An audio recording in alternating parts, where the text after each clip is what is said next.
Good evening and salutations, my GH fans.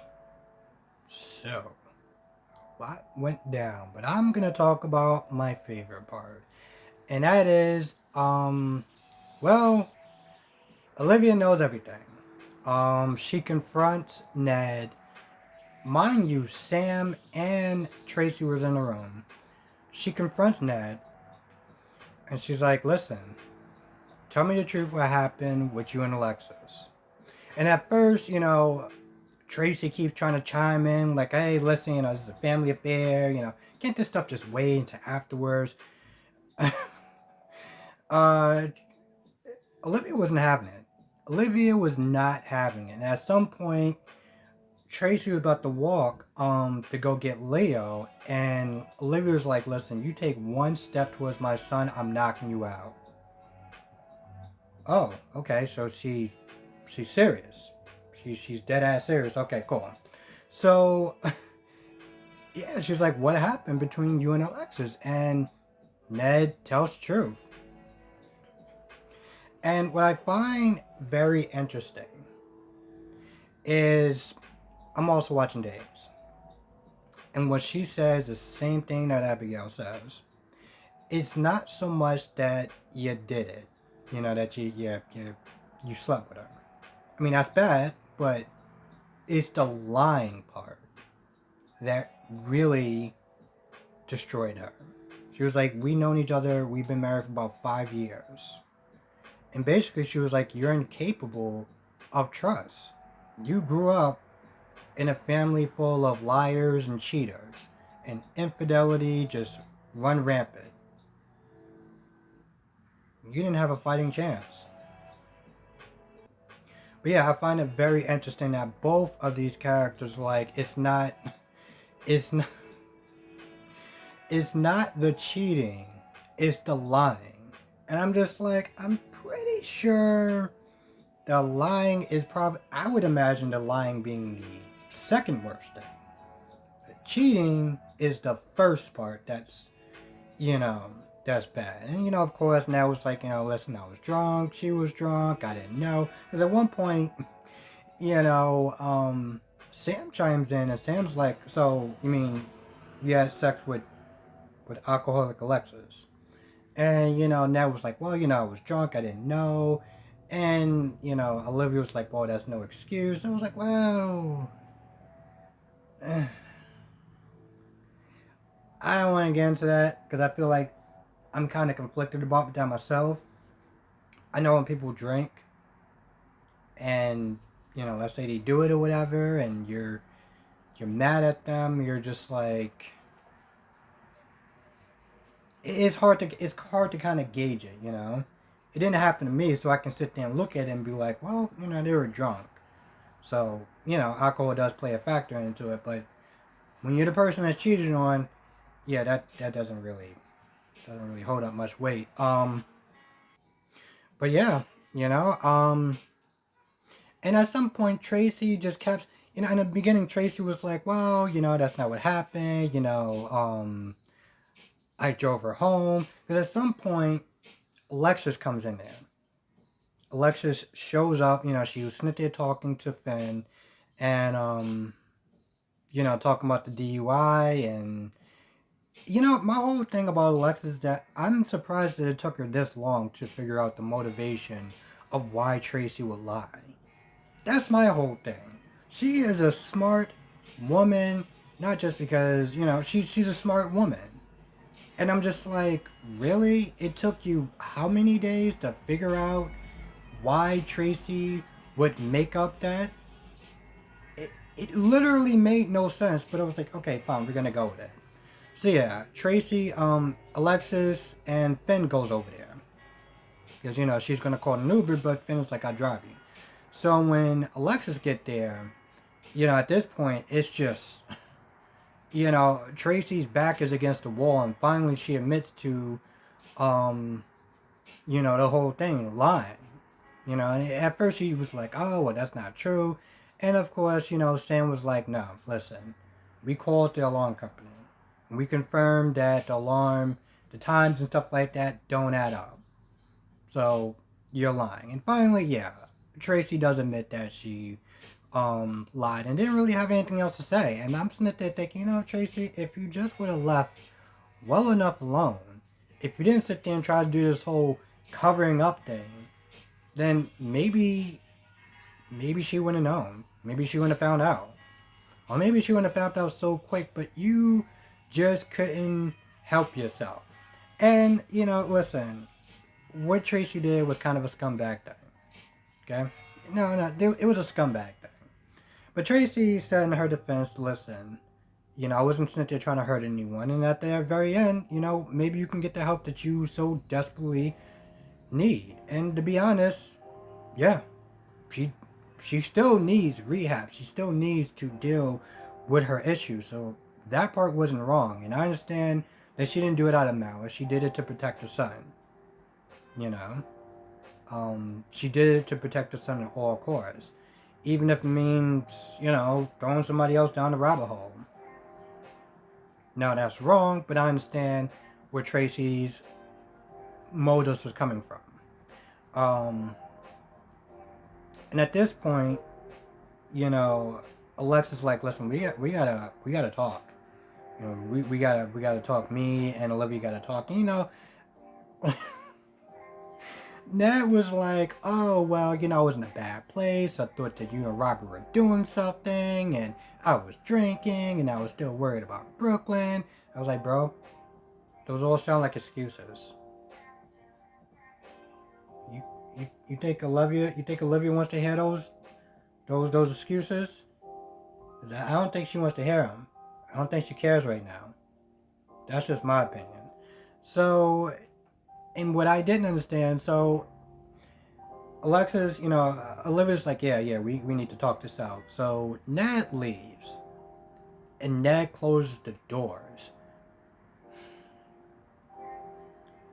You don't know what Olivia plans on doing to Alexis, and you just close the damn doors.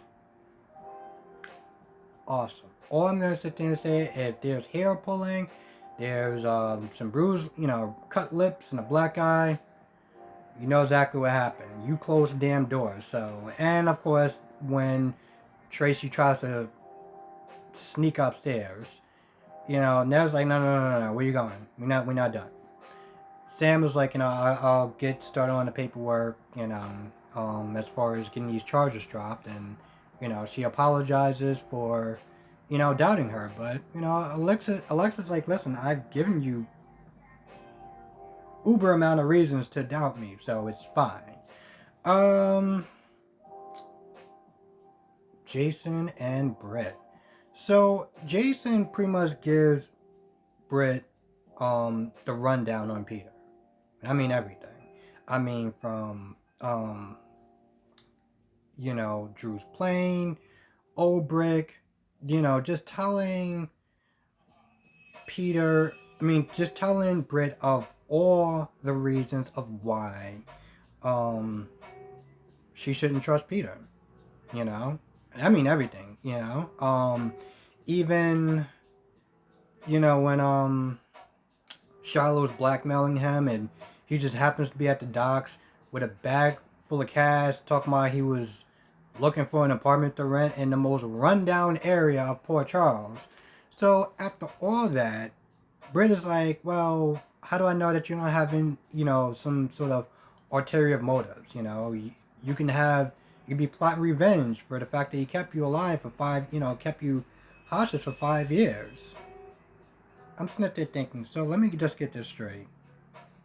He just gave you a whole dossier on Peter, your brother, damn near everything that he did, and that's your takeaway.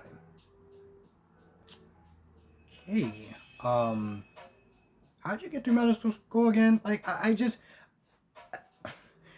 the fact that, here's the thing, she asked Jason, she was like, alright, fine, let's have it. You seem like you're a pretty honest person, whatever, that'll just give me the truth, since my mother can't do that.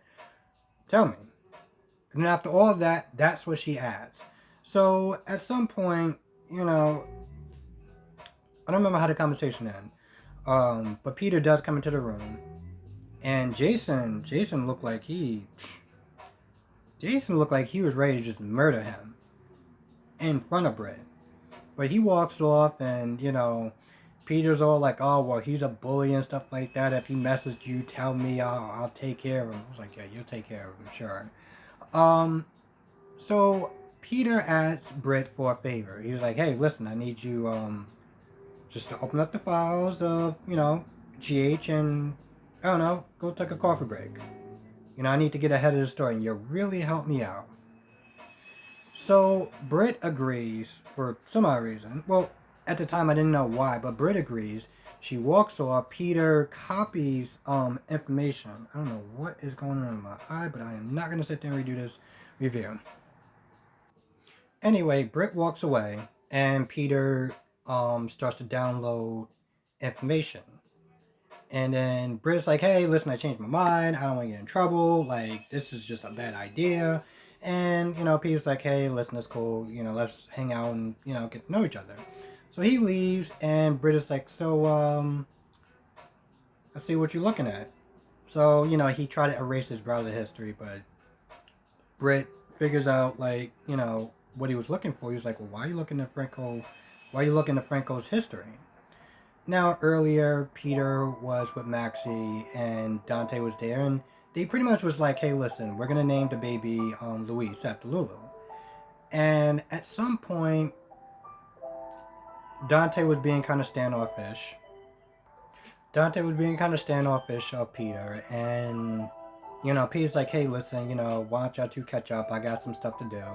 He'll open up more when I'm not here. So Peter leaves, and Maxie's like, hey... Okay, so she does this thing that Anna's been doing that it's like, listen, not everyone's gonna like Peter, okay? But she's all like, hey, why are you being so standoffish to him? And, he's a good person and he's gonna be my life. And, don't make me choose between you and Peter. And I'm just like, all right, Maxie, so we're doing this again, huh? We're doing this again.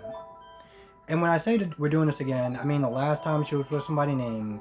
Why is this so fucking loud?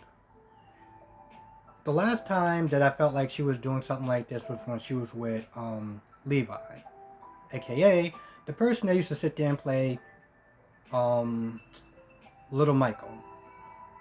When she just ignored everything, like she ignored advice from pretty much everyone around her, telling her that Levi is manipulating you, he's using you, he is not a good person. Of course, she just... because that's what she does, and she's doing it again. Only difference is, I'm not gonna lie, I actually kind of like Peter, and I never liked Levi. Anyway, nor here or there. But they talk about that, they talk about the kids, and I'm not gonna lie, it doesn't really go too much of anywhere else, except for the fact that, Dante's like, oh, well, I'll try to, be more nicer or talk to him more or something. Because, that's what, Anna and Maxie wants. They want everyone to like Peter. And if you don't like Peter, then... well, obviously you're the problem. And... yeah, that's when Peter goes to, Britt and yada yada yada. Not really much happens with,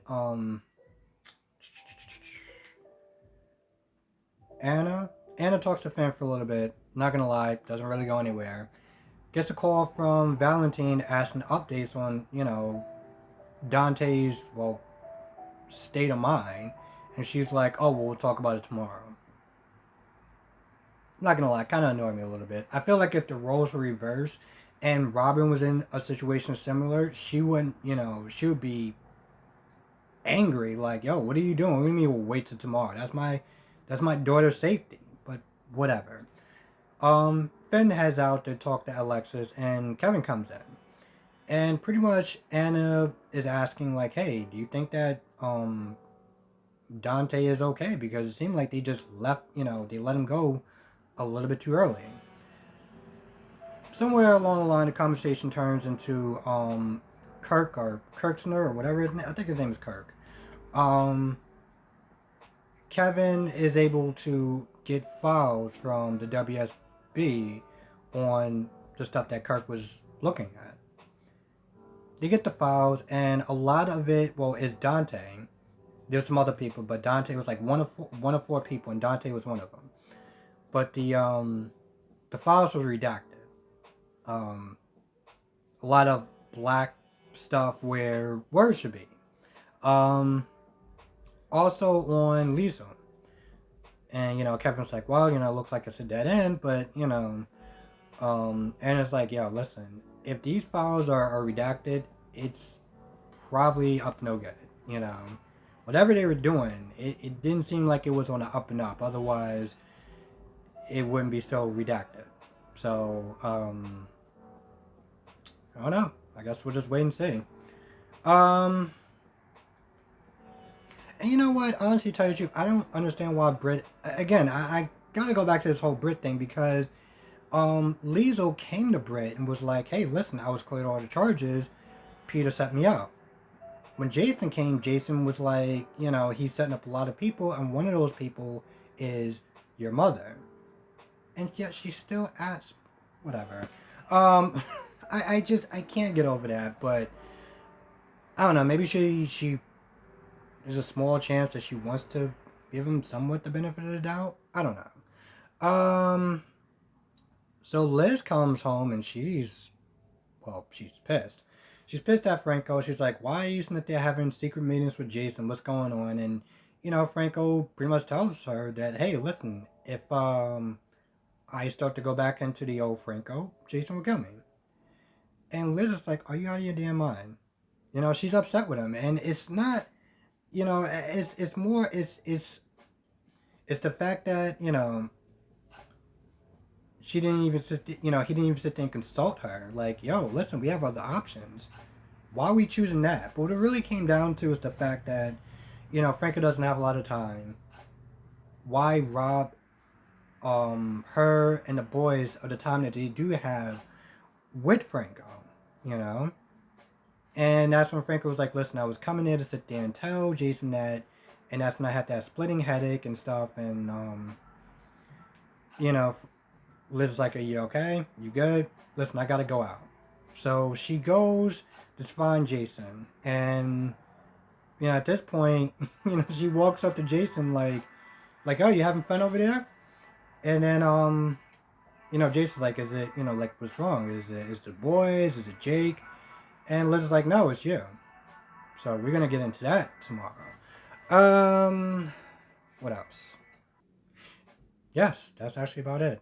I want to kind of make sure I kind of cover my bases. Yes, with that being said, yeah, that's actually gonna do it. Can't wait for the for tomorrow's episode because they're really gonna get in it. Like Olivia and Alexis, and yeah, Ned's gonna have some explaining to do. It's the lie that bothers you, really? I mean, you would just been like, nah, it's cool, like, whatever. Anyway, with that being said, I'm gonna go. Thank you so much for watching. Let me know what your thoughts are in this comment, the hell was that? In this episode, yes. Be safe. I will see everyone tomorrow in the next review.